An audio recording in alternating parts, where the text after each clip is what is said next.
Hello, everyone. My name is John Edwards. With me, as always, is Zeke Baker, and together we make the Dad's Drinking Bourbon. Wherever you are, whatever time it is, thank you for making us a part of your day.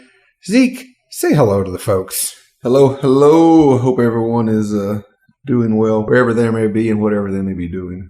Okay. Yeah, thought I'd change it up a little bit, and then I kind of confused myself. I know. Here you were giving me heck for trying to get some ambient noise. Well, I think I was distracted by trying to nose one of these glasses we have here, so I'll blame it on that at least. We got a couple of good glasses that we have poured right now.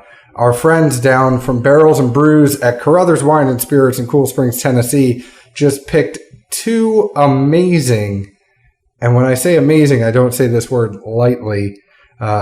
They picked two amazing Russell Reserves. One is called Backstage Pass. The other is called Haters Gonna Hate.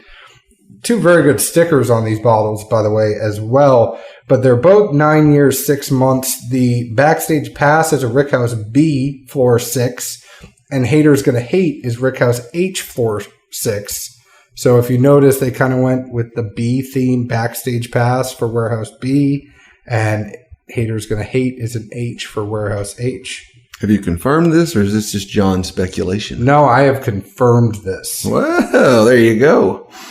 I mean, you got to give them credit for using creativity, right? Hey, I mean, if you're going to have good picks, as laughable as it is, stickers and other marketing certainly don't hurt anything. And we fully support and advocate it. We love seeing creativity and humor and having a good time. Well, you know, they say a lot of it has to do with the marketing, but if you can have some fun with it too. I mean, that sticker on Haters Gonna Hate, they've had some killer stickers at Carothers lately. If you think about Wild Thing, which was the Knob Creek store pick, you have Haters Gonna Hate, which is actually a unicorn on the side of the bottle and a sticker.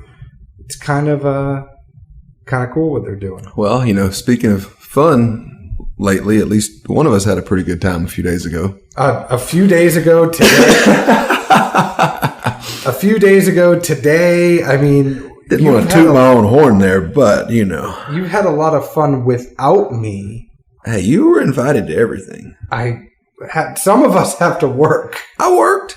I know. I went in Sunday night and busted it. No, you did. Zeke was making up for all of his shenanigans by having to go in over the weekend. So I got to give Zeke credit, and if his boss is listening, which he may be known to do from time to time, Zeke put in that extra, the extra shifts to make up for going on a pick to four roses. Today you did a blend with Tarak down at Elixir Wine and Spirits. So you've been pretty busy. Tell the folks what you've been up to. Yes. So Friday we did was part of a pick for Duluth Wine and Spirits in Georgia. Actually, not a Nashville store. Long story short, one of my close friends from school was asked to get some guys together to go do the pick for the store. So I was fortunate enough to be able to make it up. Also, Bearded Dram, Dan Blair from here in town, made it up as well. He was my stand-in for John, and a big shout out to him for taking the time to go with us. The whole Barrels and Brews crew, we certainly respect and enjoy having around. And so, how did you guys? Did anybody drink, or did you guys just nose the whole? I was going to say, if anyone that's heard us before or seen those guys, Dan and I probably knows the most. So. He and I seem to, even though our palates don't align, I can see where he's going. And I appreciate everything. But yeah, we nosed pretty good. They rolled out 8 barrels for us to choose from. All of them were, honestly great pours. Laughably, you mentioned the nose. The last one, number 8, when they thieved it out and started to put that in the glass. Just immediately, it looked darker. I mean, one guy said, Jesus. I was like, I know. I mean, you didn't have to get it up to your chin, and the waft was already just coming in. I mean, for lack of more words on my notes for that, I just put big, because everything about it was just big. I mean, the aroma that came off was great. Profile was great. Is that the one you guys picked? It is. It's what we ended up picking. It's should be a 9-year, 4-month by the time they bottle it a tier 6 OESV that they expected to come in somewhere between 124 to 127 proof. And this is a Georgia pick. It's a Georgia store, right? It will. It'll be going to Duluth Wine and Spirits. We may have an in on getting some of those before they make it to the store, hopefully. Well, I'm thinking of, what you would name something like that, right? And when you say big, I'm just thinking Texas, but it's a Georgia store, so that doesn't work. Some of the guys from back in Georgia have a few ideas they've been tossing around. I don't want to speculate on anything since it's not confirmed yet, and they also needed to work on getting some, I think, permits because some things were licensed. But no, honestly, so that was the first part of the pick. There were some really great barrels up there. A few folks I spoke with, I mentioned they did roll out. One of the 8 was an OBSO, which doesn't come up very often. Anyone that really gets in and follows Four Roses would definitely appreciate seeing one of those. And they even had a couple guys say, "Well, you mean they rolled out an OBSO and you didn't take it?" And I said it made the top 3. And then when we debated it, we said, are we here to take what's going to appeal to the eyes? Or are we going to take what's truly what we all believe is the best barrel? And the OESV, it was almost across the board. Everybody's number one in the first set of tasting and the second. It just was really special pour. And we all were, honestly just felt happy to have had it rolled out for us. It was one of those situations where you're like, man, we did good here. So the store owner was really happy that you picked the one that wasn't going to sell out quick. He doesn't know. He wasn't there, actually. It was just us. So I don't think he's going to have any problem moving this barrel, honestly. It seemed very special when we had it, and everyone there agreed. Also, a shout-out to Lauren Simpson, another local guy here. He helped us with the pick as well. He could practically be Mr. Four Roses, for lack of a better nickname. I think Lauren's got to be a shoe-in for being the next Al Young. Hey, I don't know. I know the man was part of 46 picks last year. He says he has 150 open Four Roses right now at the house. It's a lot. Our friends are here. They're going to be joining us for the next show. So pulling back the curtain a little bit, we are doing 2 tonight. And our friend Jake from Spirit Sense is sitting over in the kitchen, and he heard 150 open bottles, and his ears perked up a little bit, saying, "I could make some candles out of those." But so you didn't get the OBSO. What was the recipe you ended up going with? So we asked if we could take a second barrel that would be cask strength, because we did think the OBSO and then another one were up there and worthy of being taken. Due to allocations right now, the store in Georgia, stores is maxed at 1. They said Georgia was maxed overall on their barrel selection program. But we did have the opportunity to taste some OBSVs that would be part of the 100 proof single barrel program. We tasted 3 different ones. All were tier 6s. They ranged from placement P as in Paul out to V. We basically unanimously, again, all thought that the V had a better profile, more rounded, really just soft, smooth, easy drinker. And I think it's going to be, honestly, possibly more approachable to everyone, in that depending on where folks are and what their preference is. This is just a completely smooth, mellow Four Roses, 100 proof. If you want it neat, it's going to be wonderful. If you want a cube ice or a splash of water, it's not going to kill it. It's still going to have plenty of flavor. And very happy to say the first Dad's Drinking Bourbon pick will be coming soon in about 90 days. Wait, what? Yeah, bud. So I'm on the hook for this? 50%. Dan said you were good for it when we picked. He was your stand-in. What? Yeah, he said he talked to you about it. Really? What? Well, luckily, I'm kidding. I'm really excited about this. The only thing I'm not excited about. So let me just say, Zeke, thank you for going. Thank you for covering while I had to work. The only thing that I'm a little bit bummed about is you couldn't put my name on the damn barrelhead. I didn't want to forge it. I don't care if you forge my signature. It's both of us, right? If I'm going to be paying for it, then my damn name better be on the dang barrel head, right? It'll come to us. You can put your name on it. Okay. Hey, honestly, I debated. I was like, do I put John down or do I not? Because everybody's going to say, wait, John wasn't on the pick. Why did he write in John's name? He's trying to act like John tasted it too. I was there in spirit. Oh, I know. I mean, and luckily, Dan, also your stand-in, was very thoughtful. And very luckily for you, he circled around the table and gathered up what was left of those samples from that barrel. And they are in a plastic bottle for you to sample, so you know what's coming ahead of everyone else. I'm very excited for that. Dan, thank you so much. The Bearded Dram is not only a gentleman, but he is a scholar as well. So that was one thing you did. I don't think we should, I don't want to gloss over it. I don't want to move on, but I mean, this is big not only for us. We had the Whistle Pig pick recently. We're now having this Four Roses pick.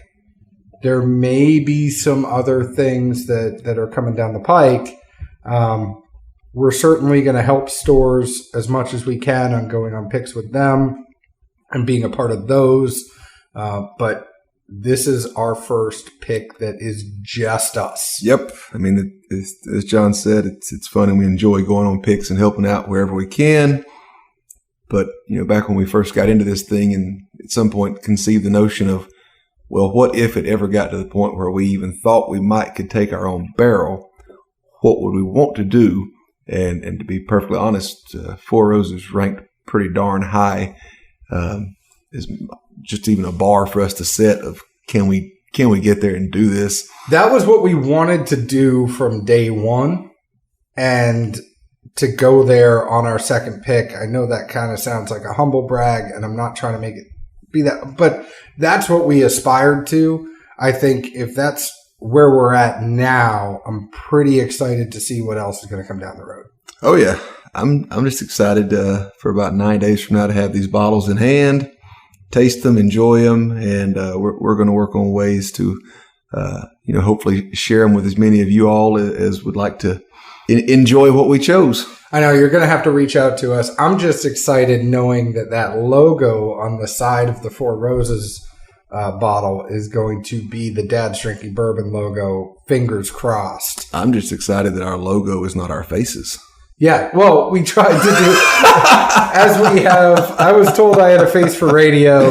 I guess I have a face for podcasts. But at this point, we're trying to do everything we can to keep our faces. Although one guy on Twitter during the playoffs when Nashville played Colorado, I had said something not so nice about a news guy in Colorado who was making fun of Nashville.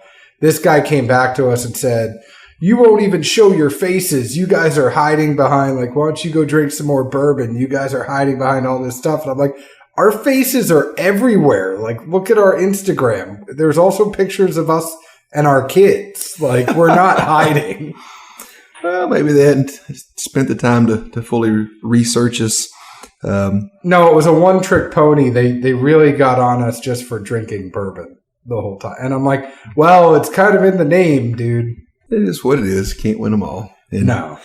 But speaking of winning them all, let's move on. Yeah, I was going to say, I'm sure we will talk about this more and more as time gets closer, so we don't want to beat it to death now. But Zeke is winning them all because you did something today that is pretty unique and interesting down at Elixir Spirits with our friend Tarak. What did you do today? Well, actually, a tidbit, which I may have forgot to tell you, I can't remember, but the impression we got from the guy that was leading the tasting, as you know, small batch Four Roses, just the regular small batch, is only 4 of the 10 recipes, which he said that's their biggest seller. And, a reason why OBSO is hard to find in the picks is because they use it, as one of the 4 in that, along with the other ones.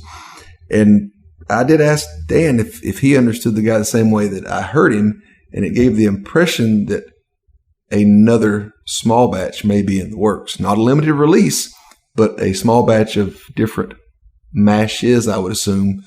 So not like Al Young Part 2. No, he didn't say anything about 130th, which we know is coming out this fall, and could have been a total misread on my behalf, and if it was, my apologies, but I got the impression that could be a possibility sooner than later.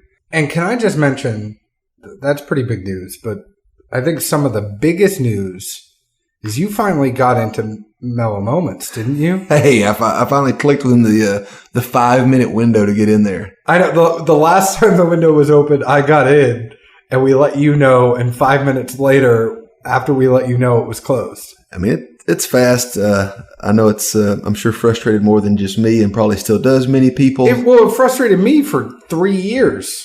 Stick with it. You'll get there. All right. So circling back, John mentioned some blending today. Happened to be down at Elixir. Some folks out of Texas had a blend program. Treaty Oaks.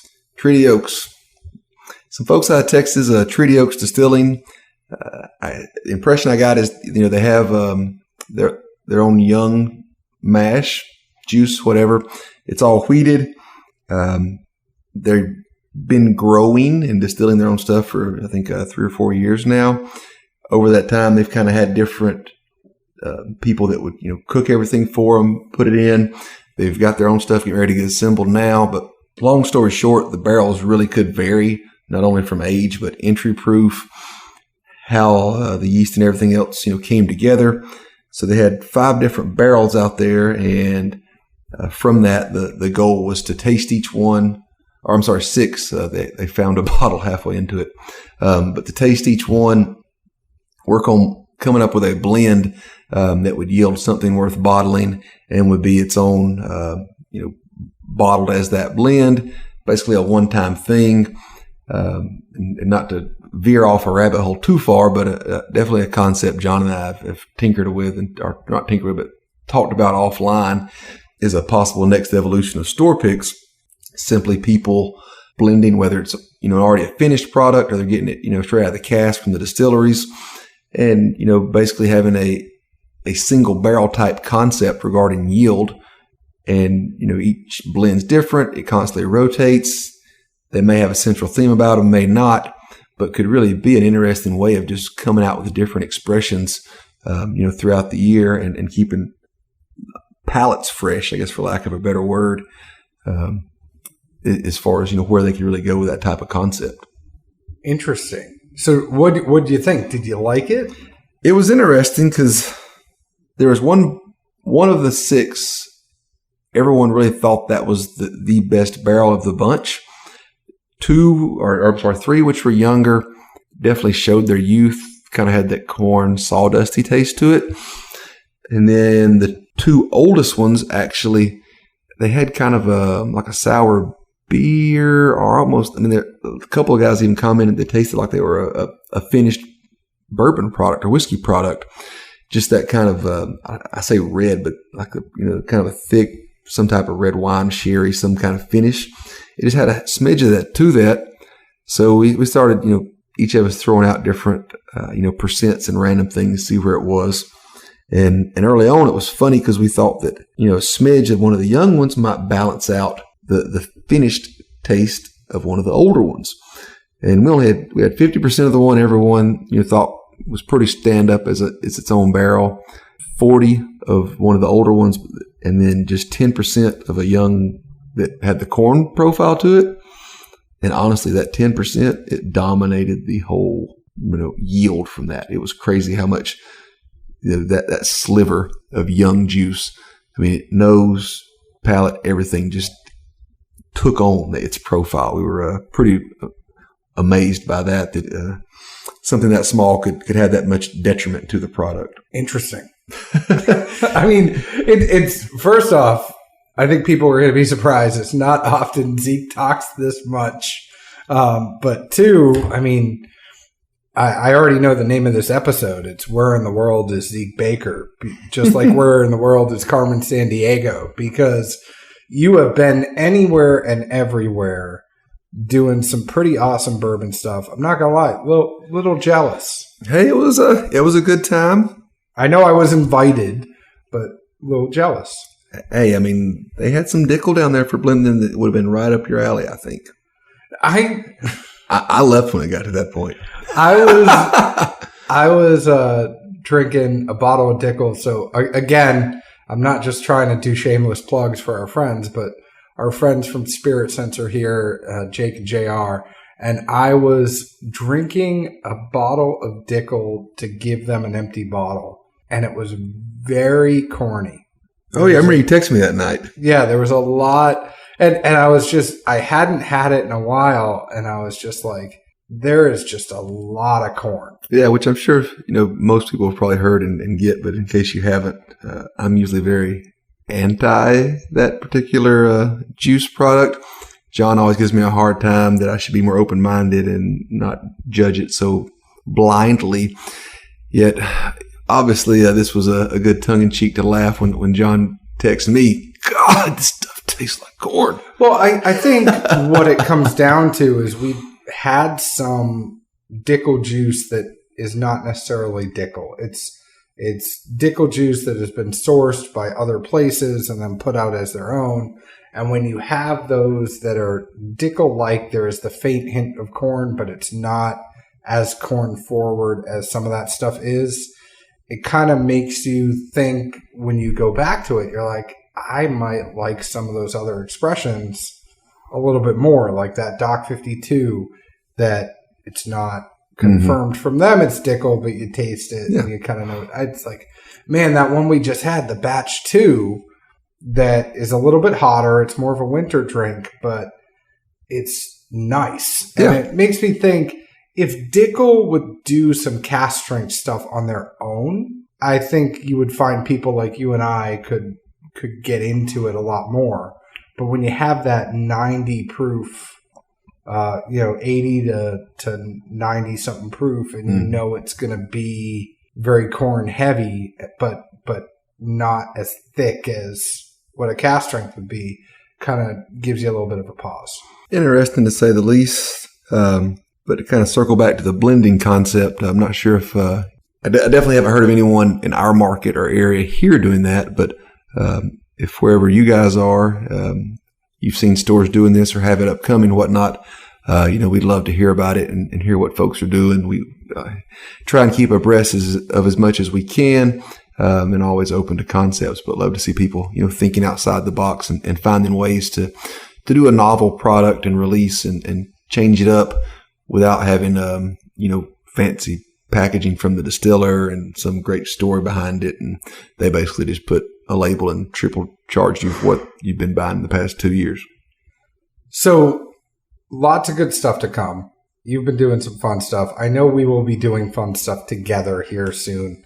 We're doing fun stuff together right now. I know we're doing fun stuff together right now, but stay tuned. Zeke and I will make a trip up to Kentucky together before you know it. We've been drinking, and we're not even going to fast forward because we've been drinking while you've been talking, and we've been drinking the Backstage Pass and the HGH, Haters Gonna Hate, from Barrels and Brews and Carothers Wine and Spirits down in Cool Springs, Tennessee. So we've been drinking on these as we've been talking. We of course, do what we always do. We blind each other. As we've been sipping on these, I haven't even done full notes. I didn't do a nose taste finish. I think there's just two big characteristics in these. I love them both. Let me just say that right now. They're great Russell Reserve picks. I would buy either one of these, and I did buy both of them. I think it's hard for me to say that I like one more. What I really got is I can't even guess which one is which. All I'll say is that there was one that was very spicy up front for me, and there's one that's very spicy on the back end for me. So there's one that gets me as soon as you sip on it, and then there's one that gets me kind of in the back of the throat. And I think those are the two biggest distinct differences, because I'm still getting that typical Russell Reserve flavor. I'm getting some oak and dark notes to it as well on both of them. I'm just getting at different places. And which, if you didn't get full notes, you guys can imagine I barely did good to write something down or get past nosing over here, since I led the dialogue for once. You guys don't get used to it. Yeah. Zeke doesn't want you to get used to it. But no, I had the same thing for one of them. All I wrote down was kick, because it had a strong kick right out the gate. Nose-wise, as John said, both these are just really good Russell's Reserve profile, syrupy, sweet, almost pancakey maple kind of in there. And like John said, same sentiments. The one that didn't have the kick on the front, back end does kick up a little bit, which, it's fun. Granted, they're single barrels, so there will be nuances, but especially considering the Russells have one mash. That's it. The whole line for bourbon is one set. And, it just really shows how far the variance can be and how it can trick you, I guess. And it's hard for me. I think I would like either one of these at a different period of time, depending on what mood I'm in. So let me just tell you, do you even have a guess as to which one is which? I don't. I just had one is where I put the kick, and two is where I just left it blank, honestly, because I didn't have time to write. But. So the first one for you was Backstage Pass. Okay. The second one was Haters Gonna Hate. Which one is the one that had the kick for you? The first one. So that'd be Backstage Pass. It had a little bit of kick up front. Was that the same for me? You didn't say which one had the kick. The first one for me had the kick. Yeah, that's Backstage Pass.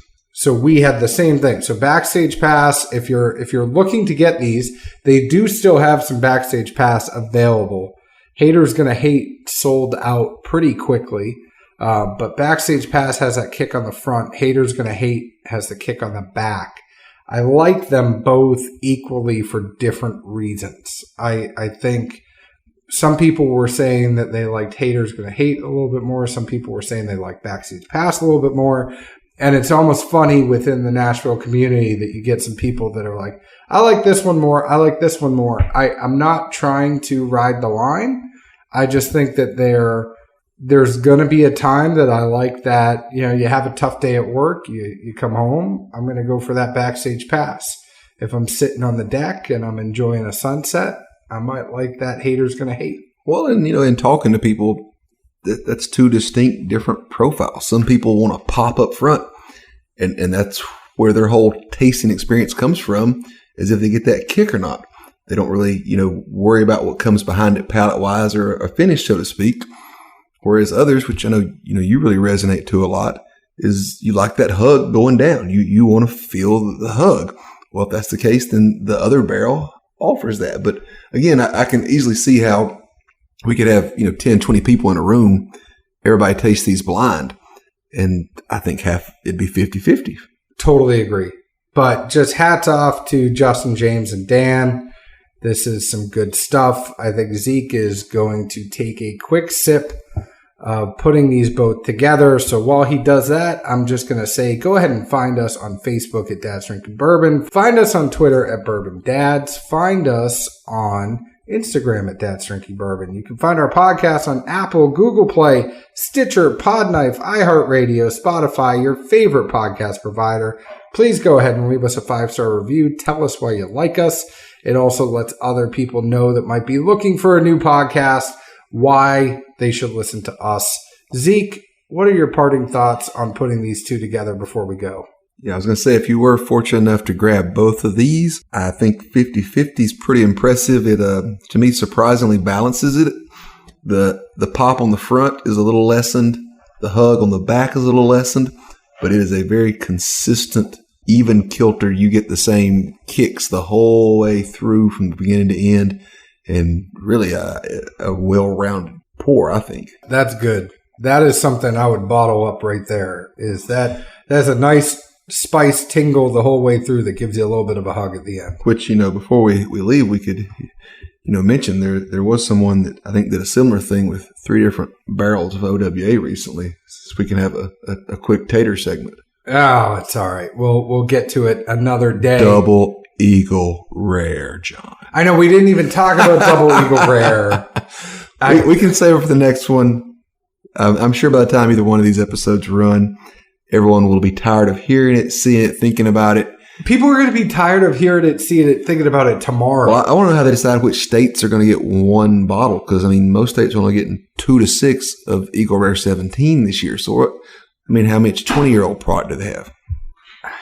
I don't even know. But it's double Eagle. It's double the Eagle and double the Rare, which means double the max profits on and secondary. I'm quadruply less interested in that than I have ever been Eagle Rare 17. So just give me an Eagle Rare 10 and I'm fine. Give it a 10? 10! I give it 10! right. On that note, we are going to get off. We will talk to you guys next week. Cheers and thanks for listening. Night.